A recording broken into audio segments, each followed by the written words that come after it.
part of getting past the procrastination is to develop new habits. But to do that, you have to start small. And as Charles Duhigg has argued, you need those keystone habits, those little changes that pay off so much more because they have such big downstream effects. The other thing with habit, though, the flip side of habit, is that procrastination becomes a bad habit. So how do we get past that?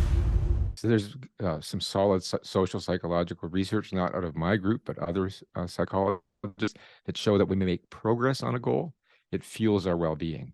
And you have to reflect on the progress you've made, right? To know you've made progress, you have to look at what you've accomplished.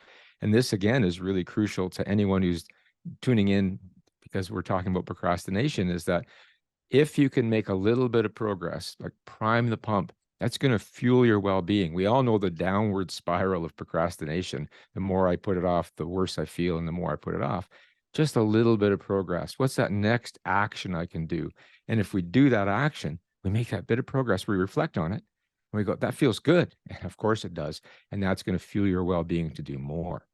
But then you bring in this present and future self, which is really an important part of the whole story as well. Hal Hirschfield out of UCLA has done some amazing work, and he's got a book coming out in June 2023 called Your Future Self. I've seen it. It's a great read. Hal's a great guy. You should talk with him for sure. But some of his research shows that there's a real discrepancy between present self and future self.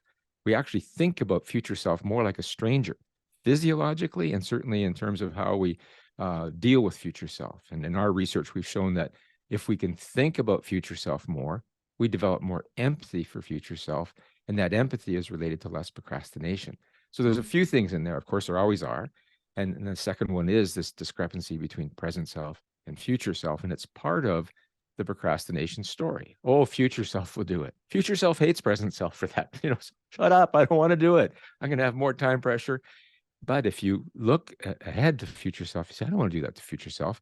And on top of all that, when present self gets a bit done, we feel so good. Yeah. On a personal note, I start every morning. I'm up early. It's just my nature now. And I enjoy coffee, and I've cleaned the kitchen up, and I'm enjoying a coffee, and I reflect on my day, and I can reflect on what I accomplished yesterday. I look ahead, and I just get oriented about what's going on today, right? And that's a great feeling. It grounds me in a very practical way. It's not the only thing I do, but it's part of that daily ritual. Yeah, I love that. I have found that one of the things that I've done to cope with the busyness of the world is that I've identified that I've always been a sprinter. I've never been an endurance runner. And what I mean by that, even when I played sports, when I played soccer, I'm a sprinter. I could sprint as many times as you needed me to sprint in a game, but I needed to take little breaks in between. I have to have pauses. I have to have breathing. I have to, I don't like to just keep running without feeling like we take a break and I look around for a second. Well, it took me many years to figure out that if you're a sprinter, I really feel like the turning point was again, COVID. Waking up and having nothing I could do was I couldn't go to the gym and see my trainer. I couldn't rush into the office. I couldn't, like, all those things. I woke up and I rolled over and I grabbed the Bible and I started reading scripture all the way through. For the first time ever, I started slow. Then I built on that habit. And I've seen you in podcasts reference The Power of Habit by Charles Duhigg. And there's a lot of great Atomic Habits. And then there's Tiny Habits by BJ Fogg. Yeah. When you start reading some of the stuff, what I did was I figured out that I needed to start slow so I could think and plan. And then once I started sprinting, it just felt so good. So I could actually run. Once I get in here, I'll sprint all day. But then I start to slow down as the day goes on. And by the time I walk in the door for my family, there's that breathing, there's that pause, there's that moment. So I feel like some of that has helped with the procrastination because it's actually allowed me to think through things I wasn't able. I was bypassing the thinking by staying so busy, which was the avoidance technique that you talked about. Right. And big time there in terms of, you started with habit. And of course, part of getting past the procrastination is to develop new habits. But to do that, you have to start small. And as Charles Duhigg has argued, you need those keystone habits, those little changes that pay off so much more because they have such big downstream effects. The other thing with habit, though, The flip side of habit is that procrastination becomes a bad habit. So how do we get past that? How do we get off of autopilot? Well, one of the key things, and you saw that in the book, is something called implementation intentions. This is a concept created by Peter Gollwitzer and his colleagues and his students over decades now. And an implementation intention, as it sounds, is how you're going to implement your intentions, not just having a goal intention. So I can have a goal intention to be more like Scott and run more. Although I got this arthritic hip that's not going to make that possible right now. But I have any goal you can think of. But a goal is just that. It's just this broad and sometimes anemic goal. The implementation intention to be most effective has a certain form.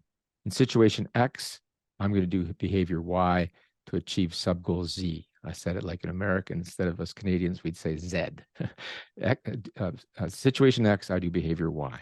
And you just keep it simple. Like, when I finish my coffee this morning, then I'm going to do this. And why do we do that? Because we put the stimulus for the action into the environment. Such a practical example that I've shared 1,000 times, if not more, is how I learned to floss my teeth. And because it just stood out to me as something I just never would do. And I'd always sing the procrastinator song. I don't feel like it. I don't want to. But I said to myself, I do brush my teeth. How am I going to floss? Okay, when I pick up my toothbrush, I'll put the floss on the counter. You see, now I've got something in my environment that reminds me, oh yeah, I'm going to put the floss on the counter. So that helps with prospective memory. When I put down my toothbrush, then I'll pick up my floss. Well, then I started to floss my teeth.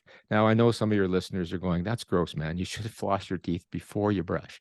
Well, I do that now. But you see, I had to harness where I was already at and establish a new habit. So we go full circle back to this notion of habit. So now I'm breaking a bad habit. How? Putting the cue into the environment. Now, you can add on to that this notion of extended will. And that is that I use the environment around me to bolster my willpower. It's not just an internal thing. So I can do it. I'll go back to your example of running. Many people want to exercise more, but you get into your habitual routine of, you say to yourself, well, I'd like to run in the morning. But in the morning, you're at the coffee maker. And by then, now you're doing your habit. So the night before, good self, motivated self, because self isn't going to do anything that night, is about tomorrow's self. We like that best.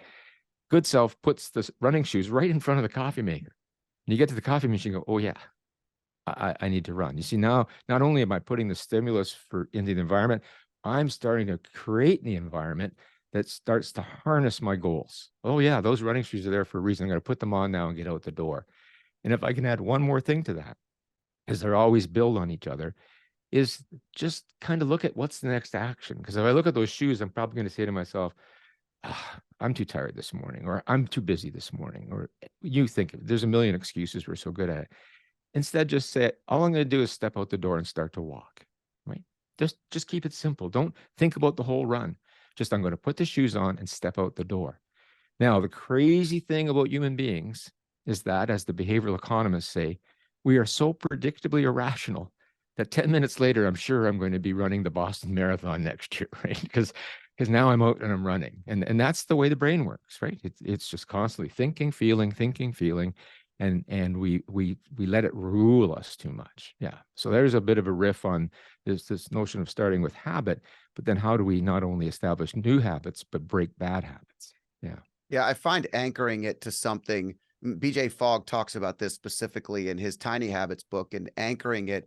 One of my acquaintances and friends was telling a story. She's like 73 years old, and she wanted to start doing more push-ups. So she said, at 73, I go to the bathroom a lot. So I decided that I would do 5 push-ups every single time I went to the bathroom. Perfect. And she got to the point where she was doing, 5 turned into 7, 7 turned into 10. And it became a way to strengthen her mind and her body. If you like clips like this, I have a similar clip here. And if you want to watch the full video, click here.